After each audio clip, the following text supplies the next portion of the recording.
nabaday dhegaystayaal wax loo malaynayo bilowgii mid ka mid ah calaamadaha qiyaamaha ayaa ka soo ifbaxday webiga Furaad. dadka Soomaaliyeed intooda aan ka warqabin ayaanan jeclaysanay inaan la wadaagno. waxaan idin soo bandhigaynaa mid ka mid ah calaamadaha waaweyn ee qiyaamaha oo ka soo muuqatay dalka Ciraaq. inta badan dadka muslimiintuna kama warqabaan. marka hore se like oo la wadaaga asxaabtaada una sii gudbi inta ugu badan ee aad u gudbin karto. waxaynu hore u maqalnay in markaa biyuhu ay guraan webiga Furaad ay ka soo muuqan doonto buur dahaba ayna ka mid tahay mid ka mid ah calaamadaha qiyaamaha kuwooda ugu shidan.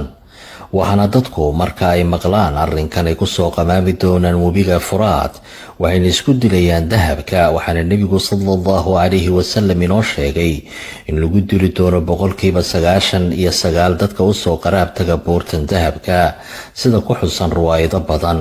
waxaana la sheegay in webiga Furaad hoostiisa ay ku duugan tahay buur dahaba oo marka ay soo muuqato ay ka mid tahay calaamadaha waaweyn ee qiyaamaha lagu garto.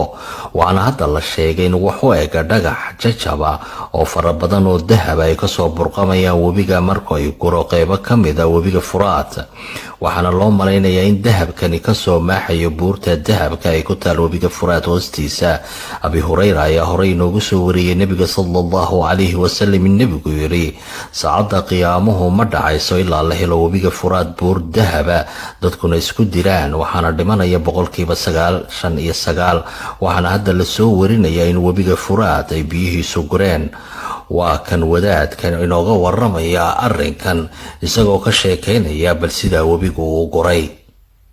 الآن أمام مشهد يقطع القلوب عندما نرى بأن الفرات قد انحسر أغلب مائه، وهذا مصداق ما أخبرنا به الحبيب المصطفى صلى الله تعالى عليه وسلم حينما قال: لا تقوم الساعة حتى ينحسر الفرات على جبل من ذهب يقتتل عليه كل 100 لا ينجو منهم إلا واحدا.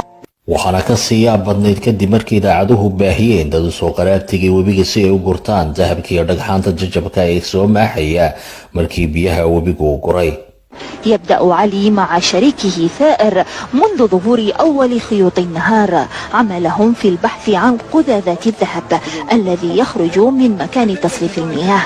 الشريكان يمكثان ساعات طويلة وهما يبحثان بإمعان وتركيز بين ذرات الرمل عن قطع صغيرة من الذهب أو حتى haddii ay sii socoto inuu guro webiga Furaad waqtiyada dhow buurta dahabkaana soo muuqato waxaa arrinkani gebi ahaanba bedelayaa sooyaalkii taariikhda dunidan aynu ku noolahay korkeeda. la wadaag asxaabtaada.